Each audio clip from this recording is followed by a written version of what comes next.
welcome, welcome, welcome, delegates, to the last Federation tour of planet detritus. A glittering jewel in a minor arm of a large spiral galaxy about 27,000 light years from its galactic center, third rock from a yellow dwarf midlife star. Carbon-based bipeds dominate the surface. They've created a sub-civilization we call a divided society. You will see ruined cities, billboards for injectable meat, addiction, suicide, surgeries, starvation. You will see violence and cruelty and vast technological complexity.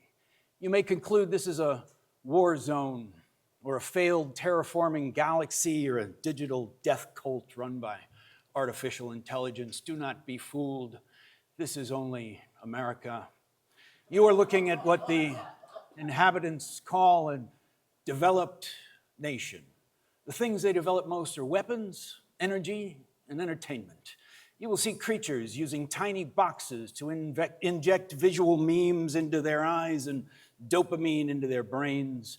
Many live in cages they call apartments. Most have to pay to exist. This is considered normal. They exhibit primitive egoic consciousness. They perform complex ritualistic behaviors around symbolic tokens, and they spend most of their energy converting natural resources into trash. These planet-bound creatures build roads to carry the trash, ships to transport the trash, giant factories to burn the trash, landfills to bury the trash, and the rest they dump in the oceans. Almost everything they buy and sell is trash waiting to happen. Their orbit is now a graveyard, thousands of obsolete satellites. There's an estimated 170,000 pieces of space junk orbiting detritus. They launched themselves into space once or twice, and they never went back. They're astronauts. The only specimens to leave the surface in over half a century are known for producing impressive amounts of refuse. They're now famous across 3 sectors for being the first astro-litterbugs in the galaxy. When not making trash, humans are primarily occupied with ritualized mass murder known as war. They've been at it 90% of their recorded history. Over 200 million killed in just the last 120 years. They've detonated over 2,000 nuclear weapons, 2 on their own populations. All of this while claiming dominion over a planet they are demonstrably unqualified to manage. Our concern is not moral. Violence in small doses is adaptive. But when systemic and unconscious, it threatens the wider cosmic ecology that we have worked so hard to maintain. Detritus is tipping it. Now we've attempted contact through symbols, through craft, through dreams, personal encounters. Once we even activated 10 live nuclear missiles and began the launch sequence.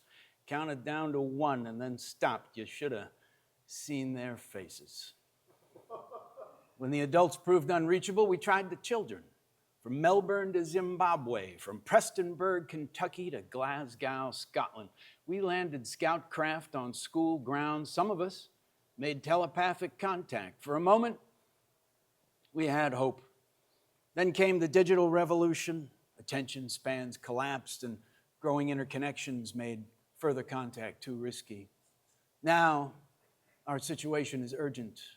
This civilization, young, tribal, ego-bound, is undergoing a volatile transition. They're building roads, tools that will outthink them, machines that mirror their primitive minds. They are awakening to the realization that consciousness may be more than meat. And we believe they are entering a dangerous but potentially fertile phase, a global shift in consciousness. They are waking up, and they are not ready. Detritans are hard-headed. They still argue about whether we exist at all. And we do have a contingency plan. But if that fails, we will shut down our outposts, cease all contact. The Federation will list detritus as a forbidden planet. and we will leave, never to return. But before we do, let's listen in, shall we, to one of their gatherings, a symposium of detritins on the so-called unidentified flying saucer, why they equate our technology with tableware is an open question. Let's listen in now to what one of them believes about us and why we are here.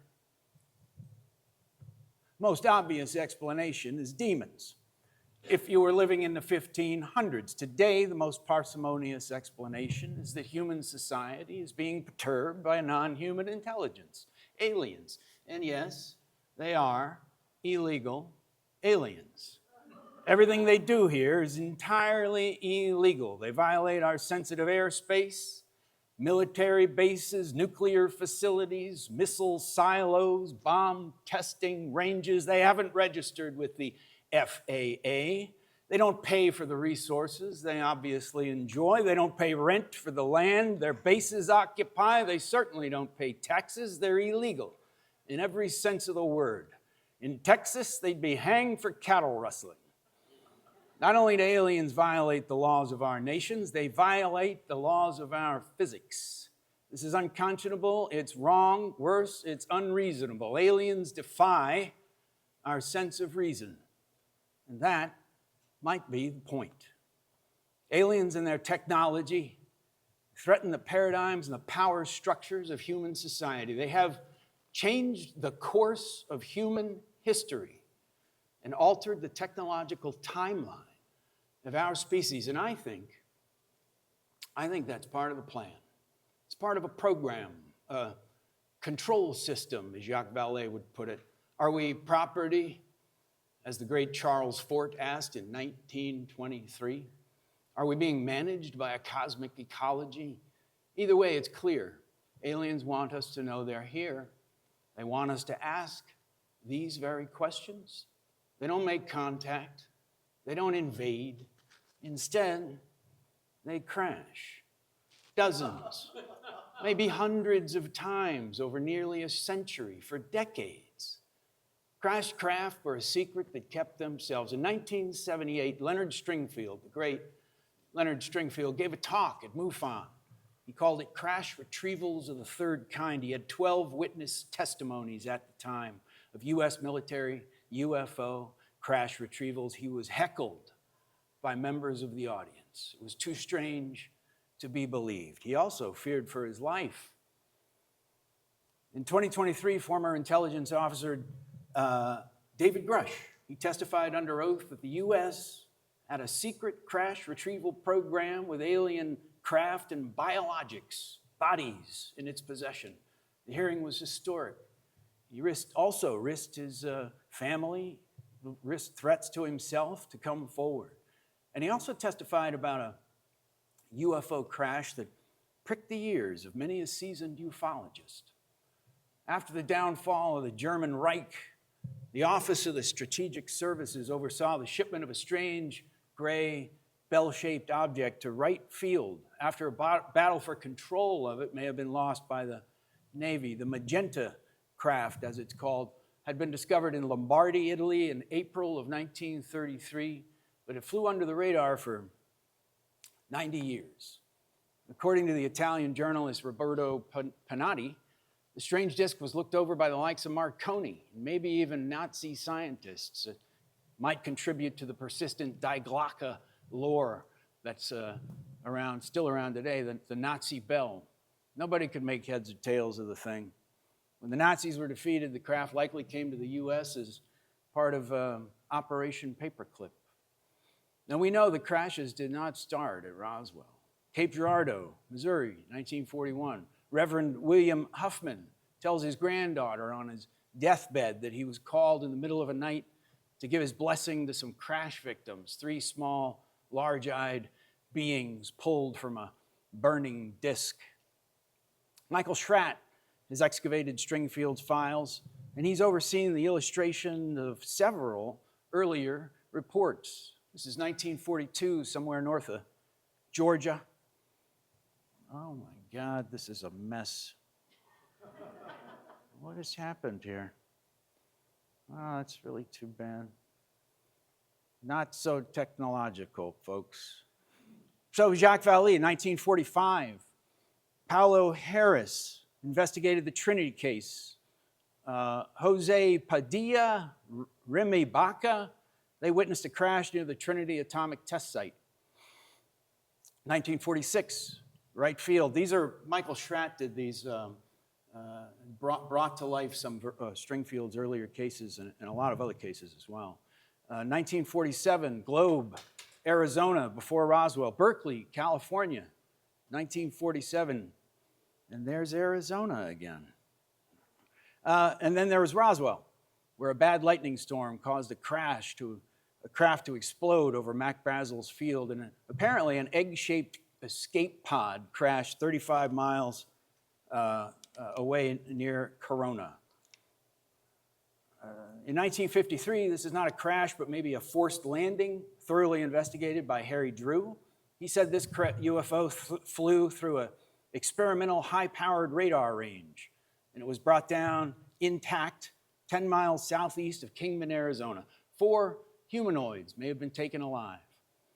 So these are just a smattering of early UFO crash retrieval reports. Crashed craft. They raise fundamental questions. Why would an advanced civilization cross billions of light years crash? Why leave bodies behind? Why not clean up their mess? Mr. Burleson, the congressman from Missouri, he asked this very question during the 2023 hearing. It's valid. The next hearing in November 2024 raised new allegations of suppression and retaliation against insiders. And then Matthew Brown recently came forward revealing more about a Pentagon program, Immaculate Constellation, focusing on crash retrievals, reverse engineering. Stringfield collected 119 military crash retrievals. Ryan Wood, he collected 104. Now, there's a lot of overlap, but Michael Schratt says that at least 75 UFO crash reports are unique in America. Unique reports. Alien technology. Do we really have it? Could we use it? Dr. Hal Puthoff, who's worked with exotic metamaterials and psychic programs for the CIA, he recently admitted, very recently, the military has at least 10 of these things. Michael Schratt says it's a lot closer to 100. I think the story of the UFO crash retrieval might be the key to the story of alien visitation and what it means for humanity at large. It seems sloppy for advanced aliens to leave their craft around. Yet, reportedly, the U.S. has in its possession not just crashed disks, but flawless examples of anti-gravity scout ships. Diana Pasulka, author of American Cosmic, called them donations. At least that's what she was told. It's Jesus. Charles Hall, who worked at Nellis Air Force Base in the 1960s. So he said the tall whites used the Nevada testing Nevada testing range as a layover long before the United States became united. They made a deal, an underground base in exchange for technology, including a 30-foot pill-shaped scout ship. Hall claims to have seen Air Force generals returning from tours of the solar system, giddy and astonished. And just recently, a whistleblower on Reddit, he said that Tic Tac that was filmed in 2004 was built by Lockheed using reverse-engineered alien tech. Could they have been using the Charles Hall tall white craft? By any stretch, we are not ready to open the door to a cosmic ecology. But instead of stopping us or waiting for us to figure out these tricks on our own, aliens have allowed us to have technology that will help us build that door. Why would they do that? Are they crazy? Are they trying to help us recreate our energy regimes or retool society to become sustainable? Or is the UFO a Trojan horse from the stars? The year is 1988. A man from Tetbury, England, known only as Mr. R, was oh my gosh, I've got the wrong, can I have a tech guy up here? Sorry guys, I've got this is like this is like 2 weeks old. I want the modern one. Sorry, folks, give me a minute. Give me a minute, it'll be worth it. I don't know what happened. So what I want is the new one. Okay. You know what I've got? I've got the new one in my bag. Because I'm not sure what that is. Which one's it called again? The Woodworth Slide, or is that the I got it right here. Can I put it here? Yeah. Oh, is this your laptop? Yeah. Okay, gotcha. I can't unplug that? Oh, yeah. One plug is just a sec. Oh.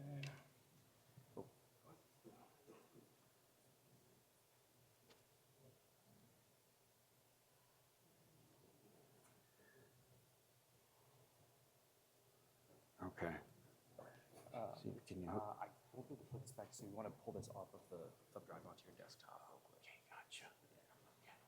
Sorry, folks. And then, yeah, we'll open up from there. Okay, where'd it go? It's going to show up here under F.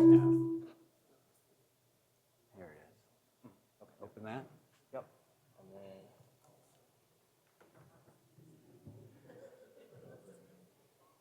And we're going to need to. Up and now.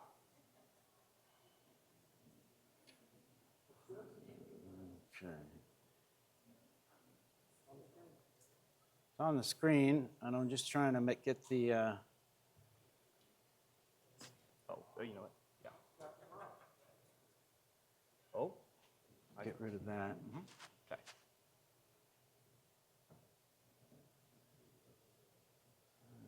No. Okay, there we go.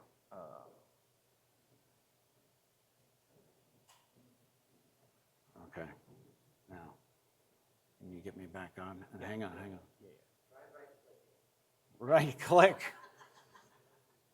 Yeah, I'm not gonna get a computer lesson right now. I just got to get back to where we were. Okay, let's see, Mr.